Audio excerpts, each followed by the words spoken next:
Okay. Yeah, thank you. Thank you very much, Professor Mormon, for the introduction. And I also want to say thank you to the African Studies Program for this honor. I want to say thank you to Harry, for all the IT work we've been doing for the past hour. And then I'm grateful to all the students and faculty members who have come out here today and who have supported my work from the beginning. Thank you so very much. My presentation, which is from the chapter on my ongoing dissertation, which examines the place of African medical practitioners in the development and institutionalization of biomedical knowledge in colonial and post-colonial Africa. And what I hope to accomplish today is to use the collective biography of just 4, of these West African medical practitioners to show how a new generation of Africans appropriated institutions and practices of indigenous and modern biomedicine from the late 19th century to the 1950s. And so I conclude by reflecting on the memories and silences and narratives of this Nigerian publics in global health institutions.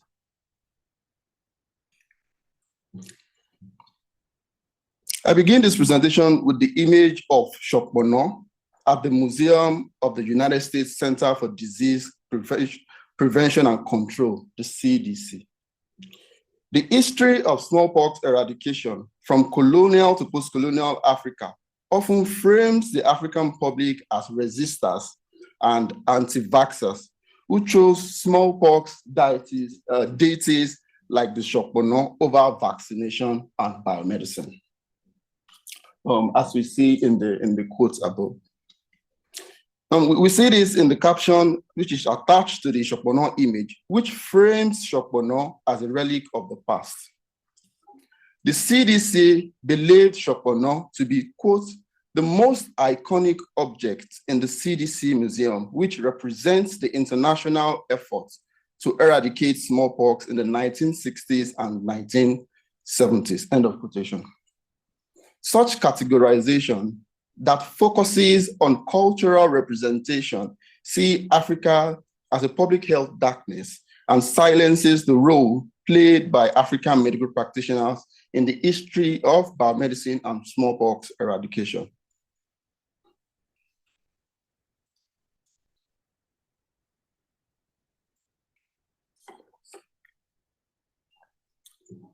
So my work disrupts this narrative, right, that centers African cultural resistance and critiques this previous generation of historical scholarship on colonial medicine and global health in Africa, which viewed Africans largely through the prism of biological subjects for medical research, and also views African healing systems as the antithesis of biomedicine.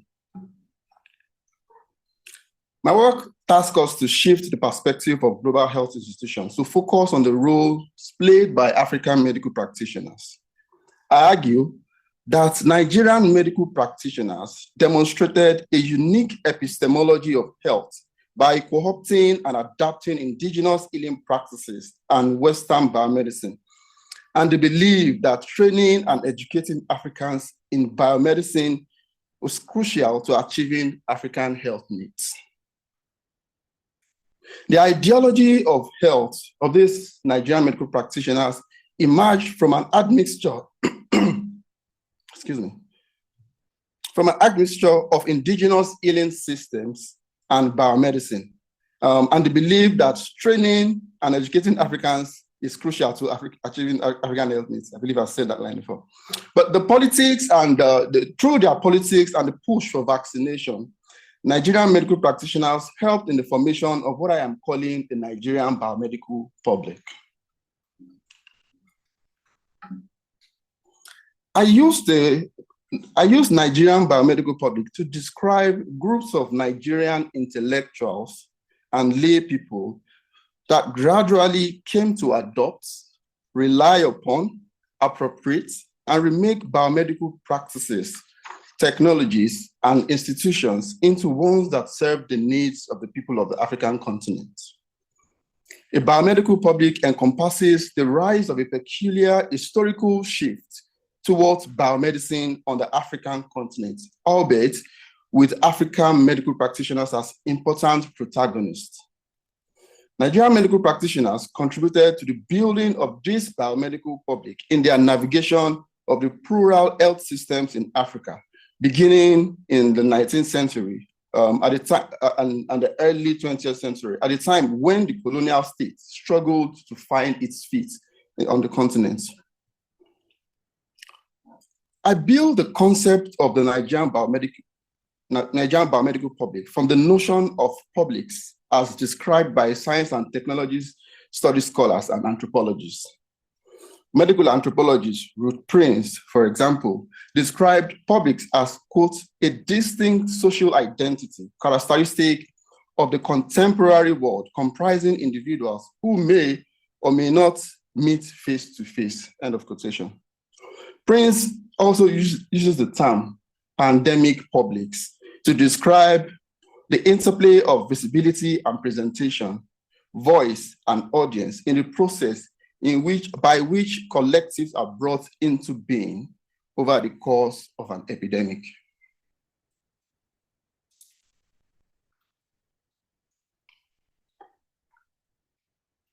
So within the works of this of science and technology study scholars and anthropologists, their work sort of interpolated the early scholarship on colonial medicine and the sort of CDC smallpox eradication narrative, right, which portrays the African public as people who passively react to epidemics. As I proceed, I ask, are Africans mere recipients of treatments who formed collective around a singular disease with Western actors coming to the continent's biomedical rescue? To foreground the idea of a biomedical public, my work builds on the scholarship on the history of healing and African biomedicine, which emphasize the sociocultural and religious aspects of biomedicine and healing systems in Africa. These scholars view biomedicine as a cultural system which incorporates social interest into corporeal reality. Building on this scholarship, I show how Nigerian medical practitioners helped in the formation of this generation of Nigerian publics who came to accept biomedicine as an essential part of their lives, even as they continue to seek other pathways to health and resilience. The relative absence of Nigerian medical practitioners in the historiography is because they were initially excluded from colonial health services and from publishing in scientific journals.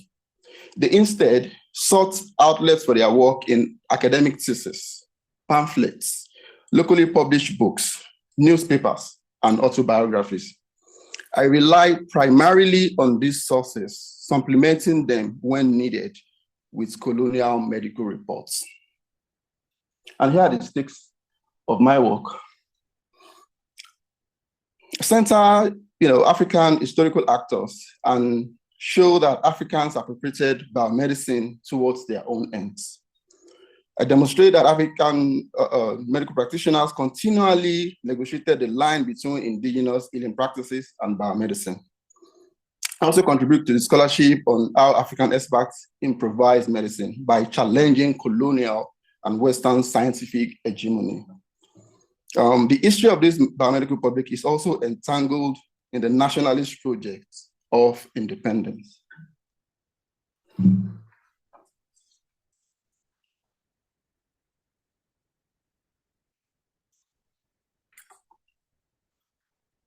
So for people who may not know, Nigeria was colonized between 1900 and 1960.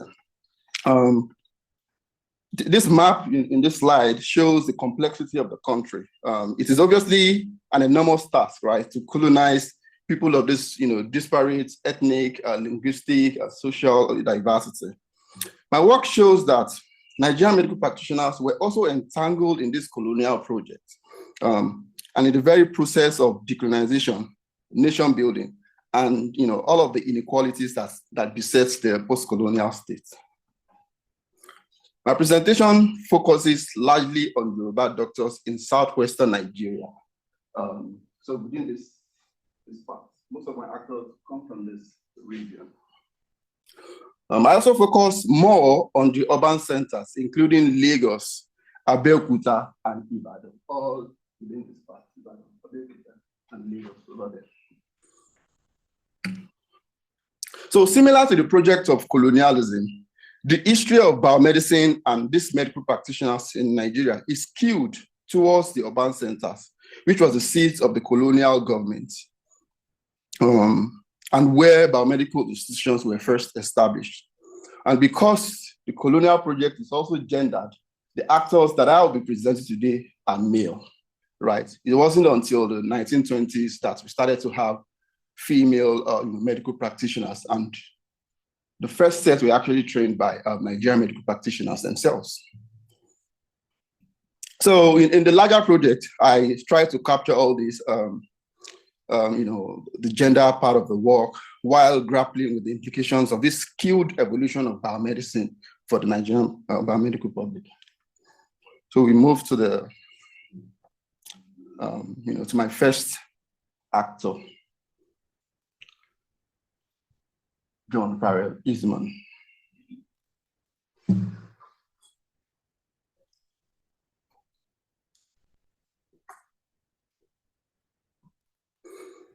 In 1895, West African medical doctor John Farrell Eastman, who was the chief medical officer in Gold Coast, now known as Ghana, submitted a proposal to the colonial office to establish a medical training center in Accra, Gold Coast. Eastman was a descendant of Freetown's founding families and the highest ranked African medical practitioner in the entire colonial medical service in West Africa. He attended the University College London and later the Royal College of Physicians in Ireland before obtaining his medical degree from the University of Brussels. Eastman's proposal to the colonial office urged the expansion of the informal medical instruction and training that he was already providing to medical officers in Accra. He was aware that a shortage of African medical practitioners and lack of knowledge among British medical officers about the diagnosis and treatment of diseases in Africa hindered the health of both Africans and Europeans alike.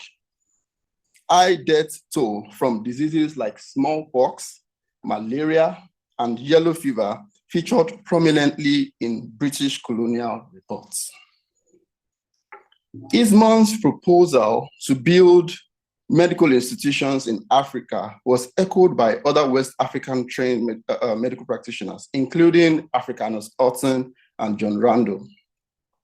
Many of these 19th century generations of West African medical elites received trainings abroad, obtaining degrees in medicine and surgery from the University College London, from the University of Edinburgh in Scotland, but also later on the University of Glasgow. Eastman's proposal was rejected by the colonial office. 4 years later, colonial authorities built the London School of Tropical Medicine and Hygiene in London in 1899. The London School is credited to the Scottish physician and acclaimed father of tropical medicine, Patrick Manson. Yet it was funded by taxes raised in West African colonies and on Eastman's proposal. Nevertheless, the school will facilitate the training and recruitment of European medical practitioners while restricting African participation. The colonial graduates of the school served in Africa and catered only to the health of the colonial personnel in Africa. Their main goal was simply to further British colonialism. Despite the rising number of Western-trained Africans in the 19th century, only 6 of these doctors served in the Nigerian colonial medical service up to the 1920s. And only 1 of them was allowed in the London School. Racist policies adopted by European medical officers and administrators ensured their relative absence in the London School and in the colonial medical institutions. And this is a shot of the colonial ban that relegated African medical practitioners.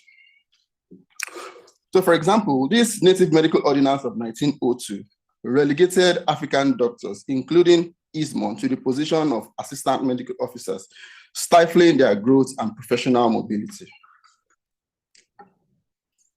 As the newly minted European medical officers who graduated from London drew attention to the diseases that threatened colonial imposition, West African medical practitioners like Eastmont continued to seek training abroad and advocated for appropriate investments that would benefit the education and health of Africans themselves. We go to another actor. Africanus Orton was one of this another Western-trained Sierra Leonean born Nigerian who he was trained as a medical doctor in the 19th century. He was a British medical officer, surgeon, writer, and a banker. In Orton's academic thesis, and he published about 10 books or so, he demonstrated a keen awareness that African medical and political systems could not cope with the new influx of diseases and social disorder that he blamed on European activities since the time of the slave trade. Through these kinds of advocacy for medical education and institutions, early medical practitioners initiated this process of building this biomedical public. Like many of his contemporaries, Orton's training started with the missionary societies, who provided the initial training ground for early African medical elites. Although many of these early African doctors were trained in medicine, they had a Christian-infused belief that shaped their encounter with the colonial and indigenous medical system. In fact, because of their colonial and Christianized values, some of these doctors were actually objects of aversion amongst the rest of the population. For example, a Nigerian doctor, Oforola Abayomi, believed that, quote, scientific knowledge is the open weapon we must use to kill the belief in juju and witchcraft, which is delaying the progress of our race, end of quotation. Abayomi was disappointed with Christians and educated elites who consulted indigenous healers. Abayomi would go on to become a Nigerian politician and the founding president of the Nigerian Youth Movement, a nationalist group and political party that was critical to Nigerian independence movement. I will return to practitioners who connected biomedicine to this independence later. For now, I zoom in on a Nigerian doctor who held different view to Abayomi, but whose work complemented that of his predecessors. And so we move to the next actor, which is one of my favorites, Oguntola Odumbaku Sapara.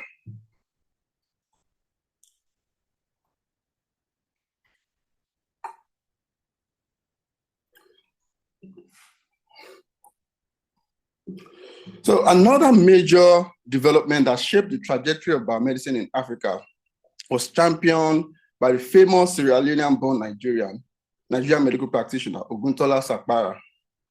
Like Orton, Sapara lived in Sierra Leone and benefited from the dispensary and missionary systems that facilitated early recruitment and training of Africans into the medical service. After his secondary education in Africa, Sapara traveled abroad to further his studies in Scotland and later London. He attended the University of Edinburgh to study medicine in 1895 and qualified with the licentiate of University of Edinburgh and later in Glasgow. Sapara's life trajectory connected the 19th century medical practitioners to the second generation of the early 20th, when formal colonization began in Nigeria. At the turn of the century, when colonial medical services were almost non-existent, West African medical practitioners like Sapara catered to the needs of African patients, supplementing the very many local healing options and few missionary hospitals. When Shakpara came back from his studies abroad, he petitioned the colonial office to increase smallpox vaccination on the account of recurring smallpox outbreaks, which contributed to infant mortality amongst West Africans. But Shakpara also knew that Africans were not receptive to vaccines. Suspicions and rumors circulated about the aim of Western biomedical doctors. I mean, you had brought guns and ammunition to come and, colonize, and now you're saying come and take vaccines, right? So claims of resistance to vaccination and biomedicine peppered reports by colonial officials. In the Intelligence and Treatment Report of 1909, for example, colonial officers suggested that, quote, the native do not appear to have much regard for the efficacy of European medicine, but prefers to place his confidence in his own native cures, end of quotation. By native cure, colonial authorities meant local healing societies like the Sopona. They meant local healing societies like the Sopona that is very prevalent and hugely respected in West Africa. Indeed, the Yoruba people have a history with variolation, which is basically the practice of intentionally infecting someone with smallpox to produce milder form of the disease and sort of produce immunity. However, the association of vaccination with colonialism could amplify apathy and resistance against the vaccine. Shakpara's efforts to promote vaccination was part of this general effort of creating a biomedical public in West Africa. Let me go into a bit more details about the Sopona Society.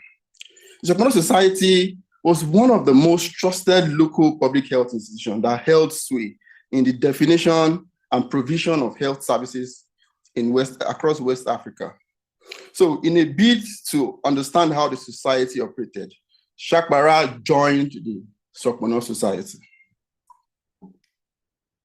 Shakpara learned that Sopona, as smallpox itself is called by Yoruba of West Africa. It's not just a natural disease that is suffered by the carrier, but it implicates the whole society in Yoruba religion and cosmology. Other diseases including measles, chickenpox, influenza, cholera, and even HIV/AIDS, right, which came in much later, were all attributed to Sopona. Sopona has many names, which includes Olode. Olode means the Lord of the open space. According to Dr. Tunde Adegbola, this concept of Olode becomes an instrument which allowed Sopona practitioners to control public spaces, or what we might call lockdown, during outbreaks. Until the Olode releases the open space, when the outbreak subsides, everyone must be indoor or sheltered in place. And I will return briefly to this concept later. During Shakpara's training as a member of Sopona Society, he discovered that some of the Sopona healers would sometimes impose obscene conditions on unsuspecting smallpox victims and believers of Sopona.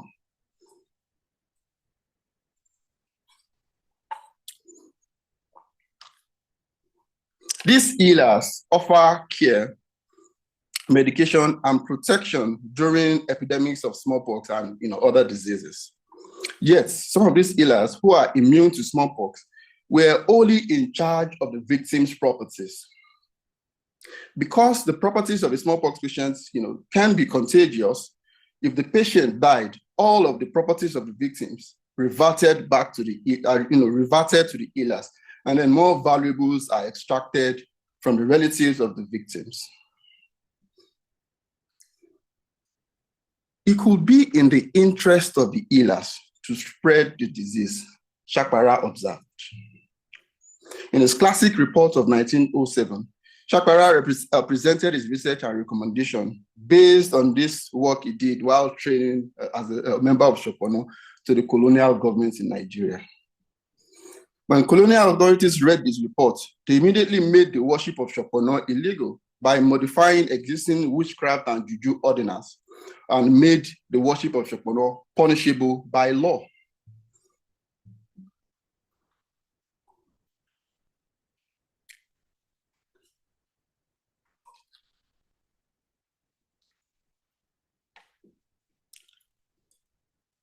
So, although this ban will suggest that there's a cleavage, a victory, right, of scientific medicine over indigenous practices, yet, having joined the Sopona society, Sakpara himself was transformed by his experience.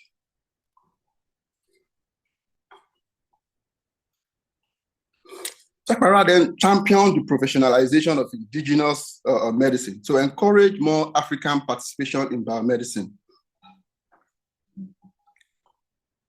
wooing herbalists who were important political and cultural stakeholders in the society. Sakpara helped open and maintain a register for indigenous healers and became an important leader, member, and public face of the group. Through Oguntola, the herbalist group was incorporated as the African Council of Herbal Physicians, as we see on the right slide here, in the company's ordinance of 1992. The image of Sakpara holding what looks like a register book and Chief Helfawole, the Arakpate of Ife, a Yoruba healer, sitting on a picture of the African continent, symbolizes the intent to synchronize biomedicine and indigenous healing, while at the same time representing a Pan-African ideal, even though their activities were largely limited to southwestern Nigeria. The efforts of ash critics such as Abayomi, or the witchcraft ordinance did not translate to the expulsion of Sopona societies or other indigenous healing systems. Sakpara's encounter represents one of many that shaped medical knowledge that is tied to the history of biomedicalization in Nigeria. On the one hand, Sakpara himself became an advocate of indigenous healing practices and acquired further knowledge and authority on healing. On the other hand, the efforts of Sakpara made him a member of the scientific public who helped entrench biomedicine and transform the way in which claims to knowledge could be assessed, providing a wider audience for biomedicine, a biomedical public.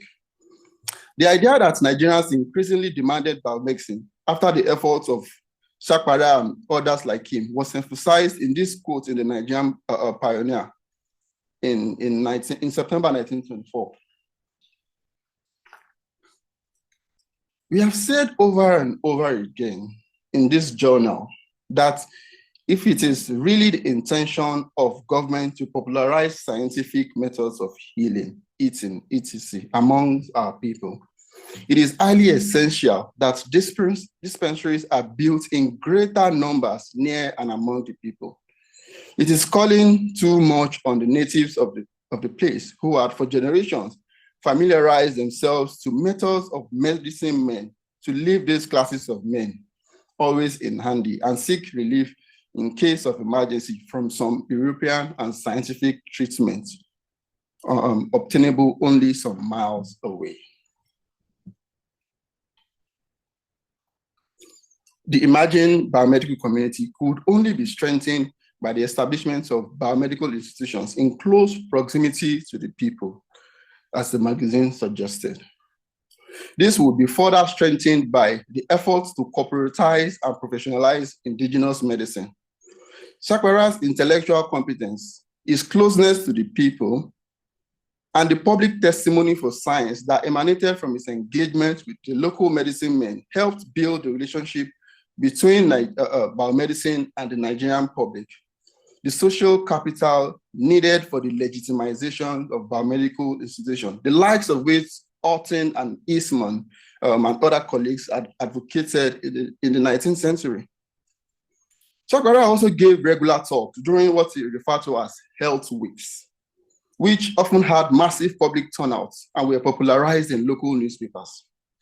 It did not restrict its medical practice to the hospital, but it took it to the marketplace, just as healers and herbalists did in catering to public spaces. Through his Health Week program, Sakpara improvised Sopona's ideology of Olode, in which Sopona worshippers claimed hegemony over open space.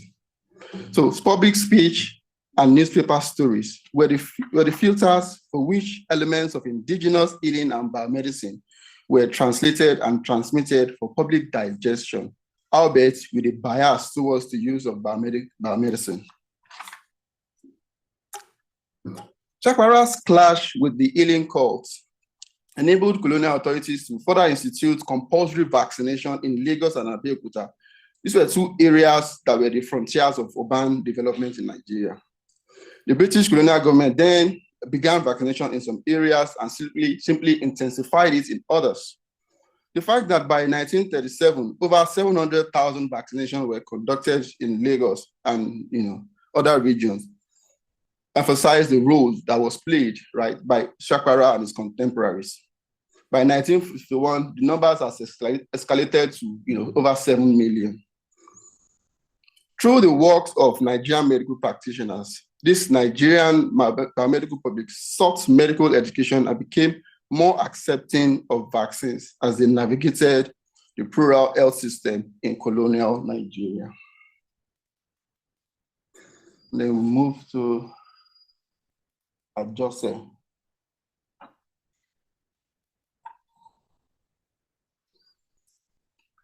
Here's the image of Ajose.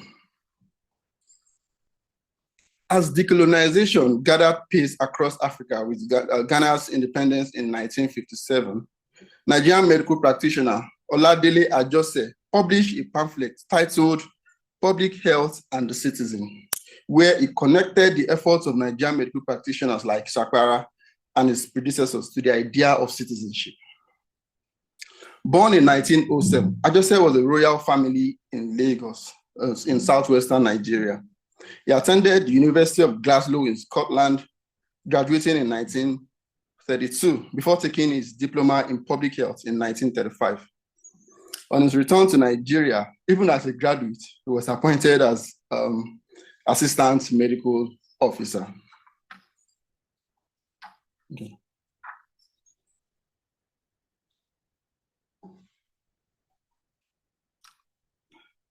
This is supposed to be the image of his thesis, that he wrote. So he wrote his academic thesis on smallpox while studying for his medical degree in Scotland, where he compared the symptoms, etiology, and epidemiology of smallpox and other poxes such as chickenpox, cowpox, and oxpox. His careful empirical, laboratory, historical, and social study of the disease was a major contribution to the scientific knowledge that is often unacknowledged in the history of global health. In his pamphlet, Public Health and the Citizen, which was now published in the newspapers in Nigeria,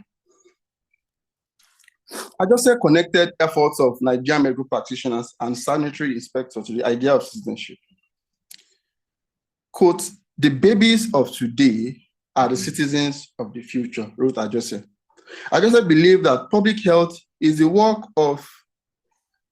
work is the duty of everyone as a citizen, who must, in addition to cooperating with health workers and sanitary inspectors, preach the gospel of public health.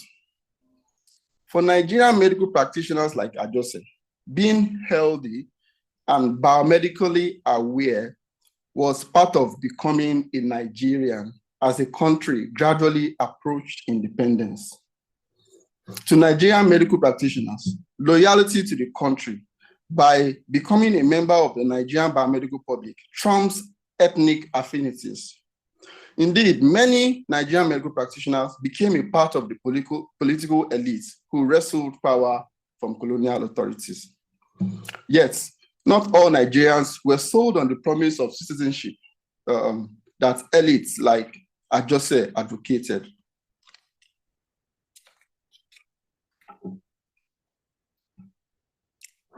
In spite or because of the efforts of Nigerian medical practitioners, the development of biomedicine was beset by fault lines of inequalities. Up to 1950s, smallpox, malaria, cerebrospinal meningitis, and general infant mortality preoccupied Nigerian medical practitioners and colonial authorities. But the concentration of medical infrastructures in southern Nigeria meant the concentration of biomedical publics in the majorly urban and government residential areas in the country at the expense of the rural areas. As a result, diseases like cerebrospinal meningitis devastated northern Nigeria up to like the 1950s, where there was less effort at introducing Western education and mission medicine, as colonial authorities committed minimal efforts towards the treatment and vaccination. And now we go to the conclusion.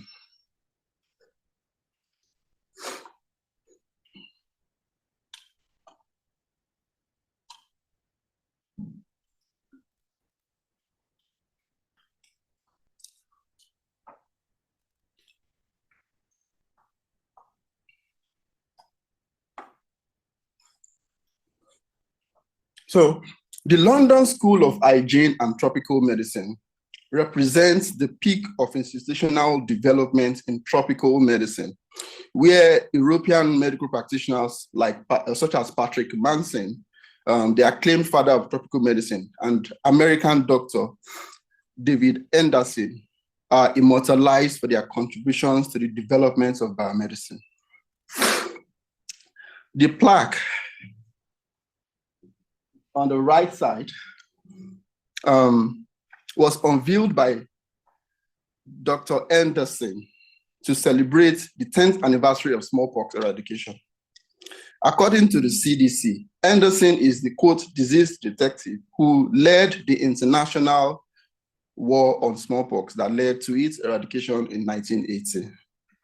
Contrast the plaque with the image of Sopona, Orisha, immortalized in the CDC Museum, which framed Sopona as a center of cultural resistance against global smallpox vaccination and eradication campaigns.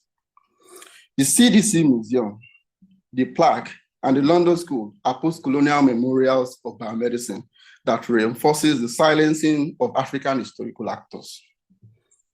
In 2021, the London School of Tropical Medicine and Hygiene published a 164-page report on the history of the school in response to calls to decolonize global health. The school's reports acknowledge the role of European medical practitioners and the London School in, quote, strengthening white supremacy and perpetuating medical inequities on Africans.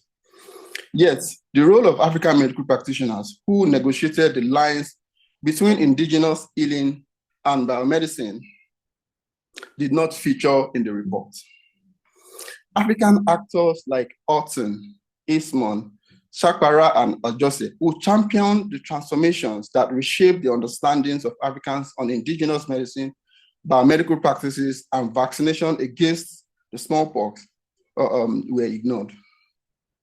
By rethinking the historiography of colonial medicine and global health, I show that the processes that led to the eradication of smallpox by the World Health Organization began way before 1959, when it was earmarked for elimination by the organization.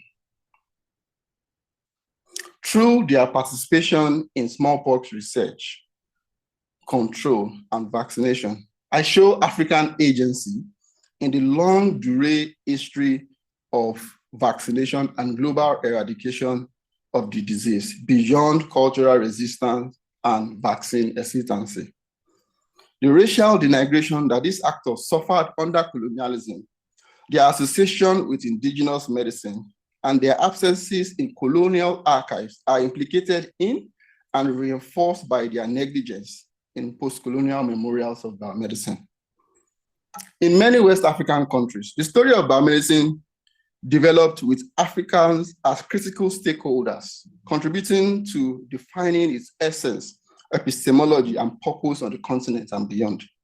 To many Nigerian medical practitioners, biomedicine coexists with indigenous medicine as a means to achieve social, economic, and political objectives. In fact, recently, there have been efforts by Yoruba cultural analysts whose retelling of the story of Sopona as the Yoruba Guild of Public Health in Yoruba civilization plays on the questions of indigeneity in Nigeria's charged ethnopolitical landscape. Because biomedicine unfolded with the processes of decolonization, national independence, and the creation of a national culture, it has remained a fundamental aspect of Nigerian consciousness. As members of disparate ethnic groups in the country continue to seek differential pathways to health and good life, biomedicine remains a dominant part of national imaginary. And even as healthcare became increasingly bifurcated with advanced biomedical technologies produced through market investments and humanitarian interventions, the Nigerian biomedical public reifies Nigerianness through access to biomedicine. Thank you for listening. Thank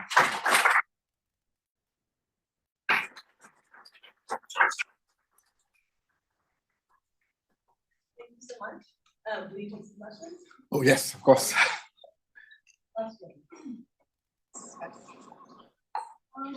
Thank you so much. This was an impressive presentation, and also your research is so compelling. And before I start my reflection, I just want to suggest the Africa Blue the award-winning papers, perhaps the authors should be part of the discussion whereby they can share their expertise, what made their papers stand out, so that during such discussions we learn the best practices.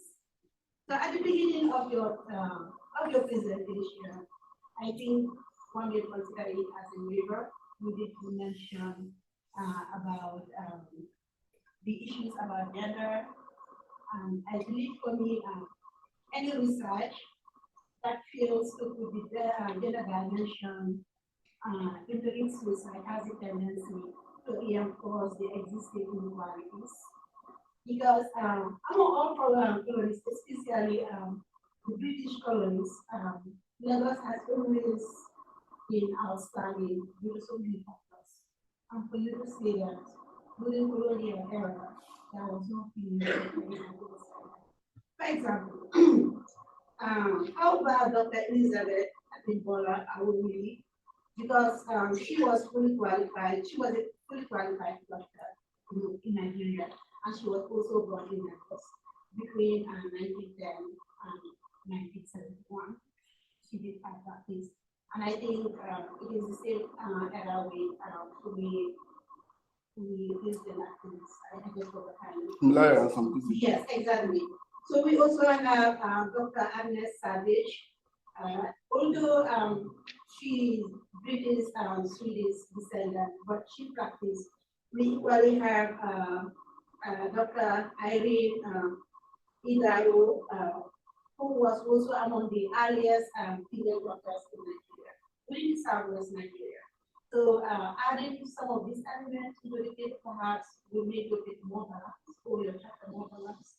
We should not only focus on male, but just to promote equality that we should have always people.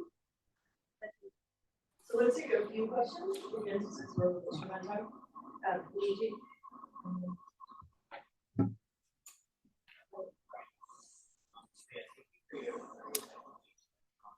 So from what I understood in your presentation, is the enforcement which came from Sierra Leone to studying in so I'm wondering, first of all, how is it that they ended up working in Nigeria and not with Sierra Leone?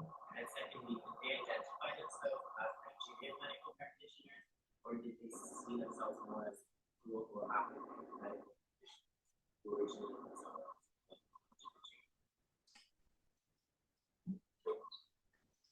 And you have one more question?